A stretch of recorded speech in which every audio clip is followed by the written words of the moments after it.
Good evening. Assalamu alaikum wa rahmatullahi wa barakatuh and welcome to News in Focus. My name is Faraz Patel. I would like to thank you, the viewer, for staying with us on Hilaal TV, DSTV channel 347. Now, today concluded the ANC NGC and its leaders delivered a sharp diagnosis of the party's electoral decline, blaming corruption within its ranks, state capture and the poor standard of its membership. This comes after the party closed off that National General Council, which was held in Boksburg. Now, the NGC is a midterm review of the ANC's progress in implementing the resolutions adopted at its 55th elective conference in 2022.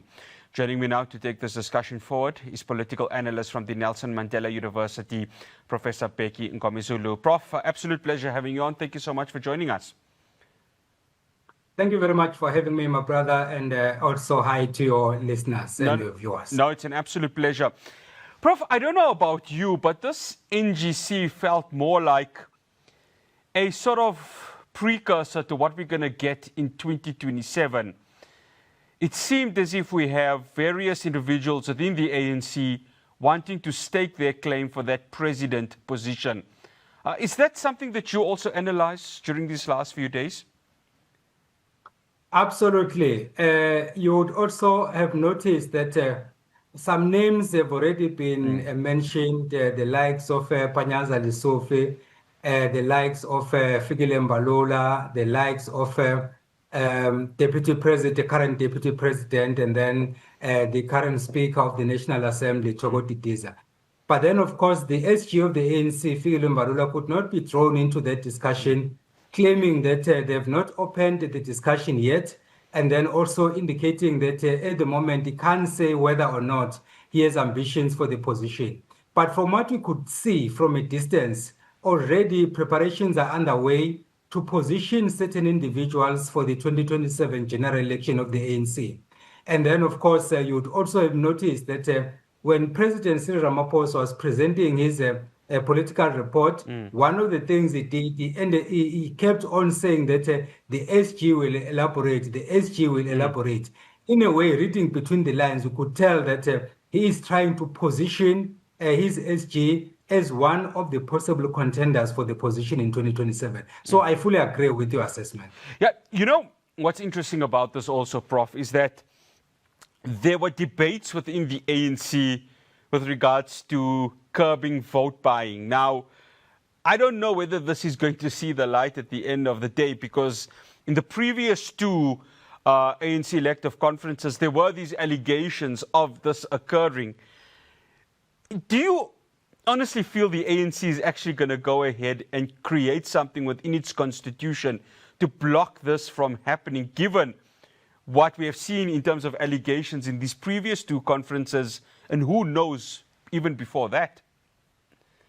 No, I don't see that happening, my brother. I don't want to waste your time. I don't see that happening. you know, in 2027, it was almost a certainty that Dr. Nkosazana Dlamini-Zuma was in the lead.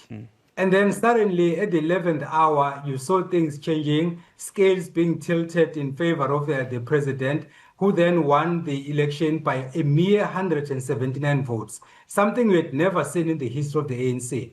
So the issue of vote buying does not only happen during the conference. It starts happening at a branch level. It moves to the region. It moves to the province. By the time we go to the national conference, the votes have already been bought. And I don't see that culture ending, because there is more into these positions than just the salary. So definitely, I don't see that happening. Even if they were to have it in the constitution, it would not be applied in practice. We have seen that with the step-aside resolution. It's there on paper. It looks clear that the only time it will be activated is after you have been formally charged. But we have seen other members being charged. And then, of course, one of them, Zizi Goto, for instance, was sworn in as a member of parliament after having appeared in a formal court. So you see that it's an uneven application of the resolutions that we have agreed to. If this were to be in the constitution, the same would apply. Prof, you've come to an important part of a question I want to ask you. When it comes to the ANC's Integrity Commission, is that Integrity Commission, in your view, still something that ANC voters, if we take the last elections, it is 44% of them throughout the country, can still look at and say, we trust the process that will come in terms of the Integrity Commission? Because as you and I stand right now, no one really knows if the step-aside rule still has the seriousness that we've been told by senior members of the party. On paper, the step-aside resolution still stands. Once you have been formally charged, you have to basically step aside in all activities of the organization. And if you are a member of parliament, either at a national level or in a provincial legislature or in a local municipality, you have to step aside until such time that you have cleared your name. So on paper, that still stands. But when it comes to the implementation, that's where the problem is. That resolution is not applied evenly. It depends on which faction you are aligned with. So if, for example, you and I commit the same crime, but we happen to be in two factions, you are in the losing faction, you will definitely be put aside. And then in my case, they will find all the reasons to keep me in my position. So I don't think that the implementation part is one thing that the ANC has resolved. In terms of constructing documents and then coming up with policies and resolutions, perfect. They are doing a sterling job there. But implementation, they will always be found wanting because of factional politics. Prof, the question on dual membership with the South African Communist Party, the NEC has said straight, it's rejecting it. And I followed events quite closely there, and you could see a sense of irritation, dejection, but for some members of the SACP, they're not surprised by this. Now, for context, of course, the SACP has said it will be contesting next year's local government elections as an independent party. I think it's quite clear, Prof, this potential tripartite alliance is moving closer to it probably being disappearing rather than there being a more united face in terms of this. The tripartite alliance has been weakened for some time. What we see now with the SACP officially announcing that it's going to contest the local government election as an independent entity is a culmination of what has been brewing all along. You will also recall that in 2016, they also participated in some municipalities alone, just testing the waters as it were. And then now they've come to the conclusion that as an organization, they are going to contest the local government election as an independent entity. And now there are talks which both the SG, Hilaal Mbalula, and the President Cyril Ramaphosa have confirmed that they've been having discussions with the SACP, but they can't find each other, at least not up until now. The dilemma they are facing now is that this was not an executive decision which was taken by the executive of the SACP. It was taken in a conference of the SACP. So the only time you'll be able to change this decision will be to call an early conference or a special conference to reverse that decision. Until that happens, the status quo remains. Then now Hilaal Mbalula says they must decide whether they are going with the ANC or they are going with the SACP, but they cannot have dual membership because they will be decampaigning each other, which in a way is a valid point, but then they should have discussed that long time ago because it was clear from a couple of years back that the tripartite alliance was reaching its weakest ebb, and what we see is a culmination of that. And on that note, Prof, when we look at next year's elections, when we look to 2029, the tripartite alliance has really played such a huge role in the ANC, either being the governing party or, of course, what we saw last year, even if it got 44%, still having some sort of say within this government of national unity. How much of a detriment is it going to be to the ANC should this tripartite alliance collapse? Because it's quite clear the SACP really played quite a huge role, especially within the voting aspect of the ANC. That's a very critical question, my brother. In fact, in the 2019 general election, the ANC got less than 60% for the very first time, 57.50 to be exact. In the 2021 local government election, the popularity vote of the ANC was around 45%. Then last year, they got 40.18%. Then only God knows what is going to happen next year in 2026 and then in 2029. But then to answer your question directly, every vote counts, even though the SACP does not have a larger following. But if you lose 5 votes this time around, it's 5 votes too many. Because even if you were to lose 2 votes, then that will cause a dent. In this case, you have the SACP, which will capitalize on some of the mistakes of the ANC. And in all probability, you may find that some of the people who have traditionally voted for the ANC might in fact be tempted to vote for the SACP this time around, out of disgruntlement. You saw that when they decided not to vote, and we started complaining about voter apathy. And then eventually, in places like KwaZulu-Natal and Gauteng, and then they voted for the MK party. So now what will prevent them from voting for the SACP? So yes, indeed, if the status quo remains until next year's election, the ANC will suffer. And if it continues until 2029, then the situation might even be worse, depending, of course, on who emerges victorious when the ANC holds its its elective conference in 2027. After the break, I'll continue my conversation with Professor Bheki Mngomezulu. Do stay tuned to News in Focus.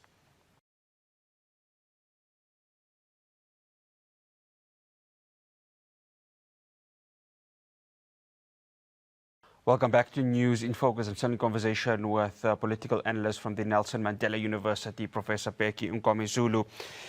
Professor, there was something interesting that Fabi Potgieter said.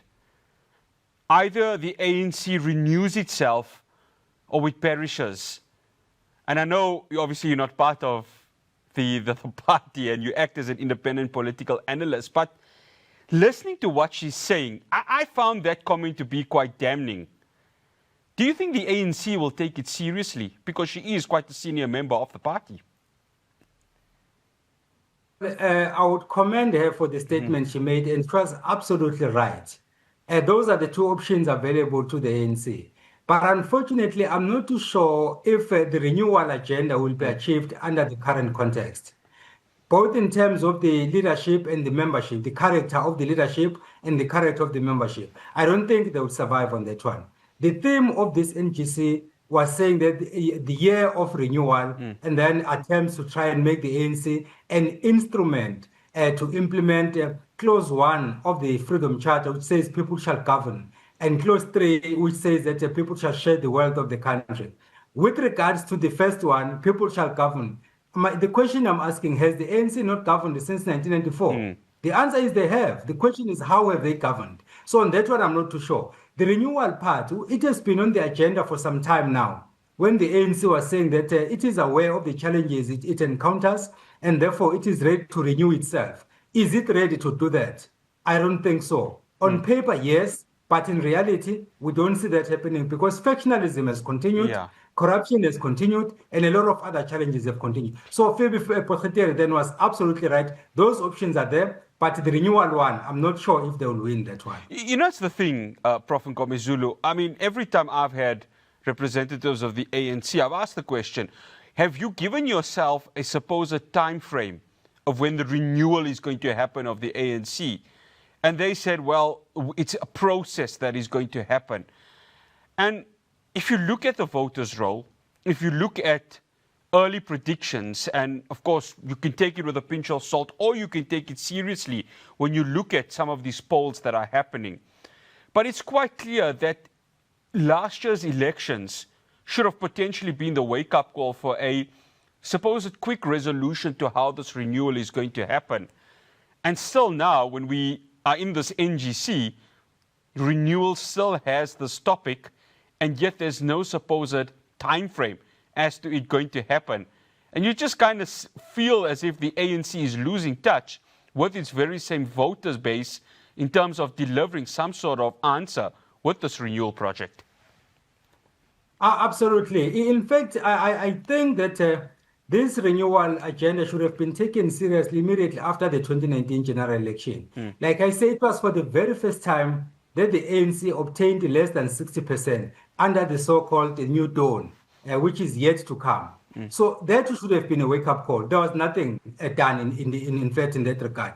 If anything, the situation got worse in 2021, like I was saying earlier on, that the popular vote was around 45%. And then that too should have wakened up the ANC from its slumber so that at least it could do things speedily and then with a focused mind, with clear time frames like we just alluded to. It didn't happen.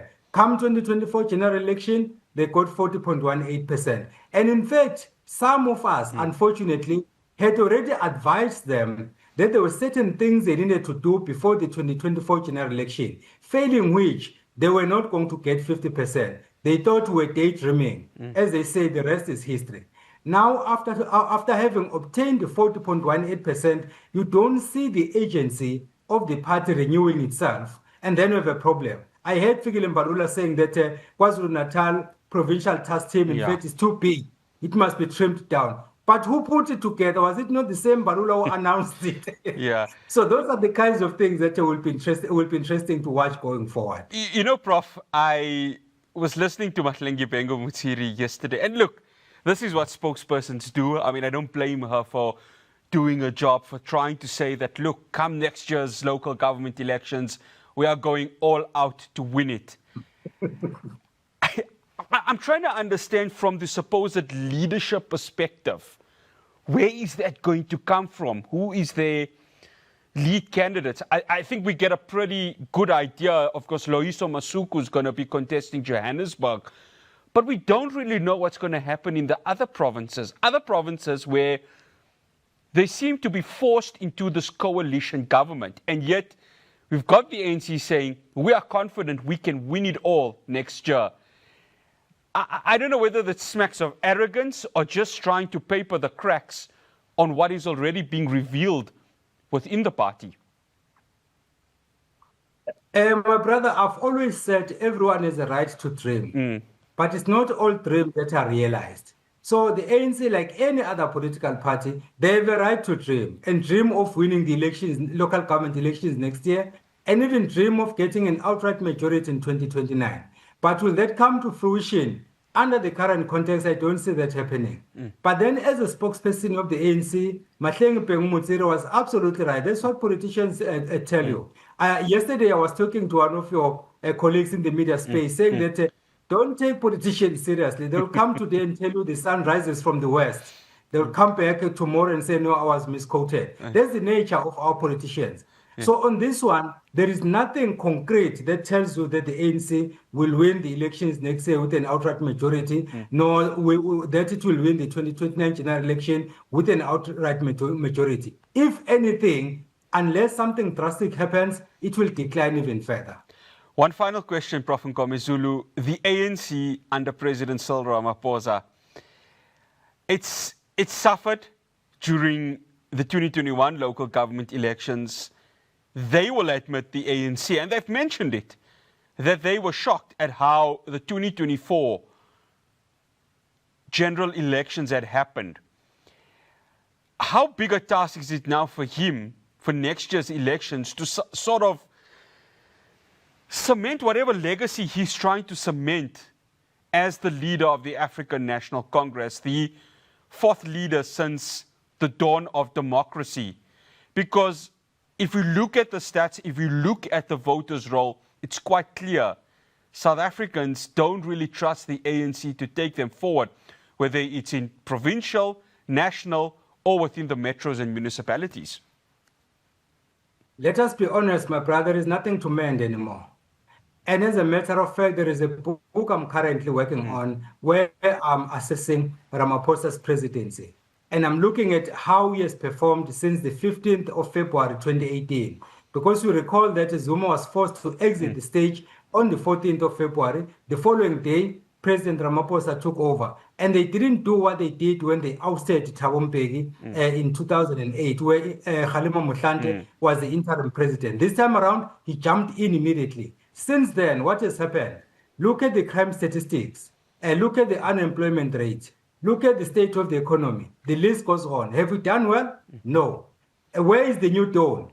It was never going to come. I wrote a piece in 2023 saying that both our President Ramaphosa and President Mnangagwa lied to the world when they said they were coming with the new dawn. I asked the question, where do you get the new dawn from? Because you were the deputy president of Robert Mugabe, you were the deputy president of Jacob Zuma, so then you were implementing the same party policy. So where do you get the mandate to come up with the new dawn? because you are finishing the same policies that were adopted before you assumed office. So it was a lie from day one. And if anything, the situation has gotten worse. And that is why then I think it's right to write a book that will do an objective assessment of how he has performed with this new dawn mentality and the so-called 9 wasted years. Professor Bheki Mngomezulu, absolute pleasure having you on. Thank you so much for joining us. Thank you, my brother, for having me, and thank you to your viewers. That's Professor Bheki Mngomezulu, political analyst from the Nelson Mandela University. After the break, I'm going to be speaking with Daniel Friedman. There's a documentary himself and a few of his colleagues are doing. So South Africa remains one of the largest exporters of coal to Israel. But there's the other side of the coin. South Africa, the very same government, has taken Israel to the International Court of Justice, and rightfully so, for genocide that has happened in Gaza. So how do we mix the two? Can they be mixed? Are the two sides of the same coin? We'll be speaking to Daniel after the break. Do stay tuned.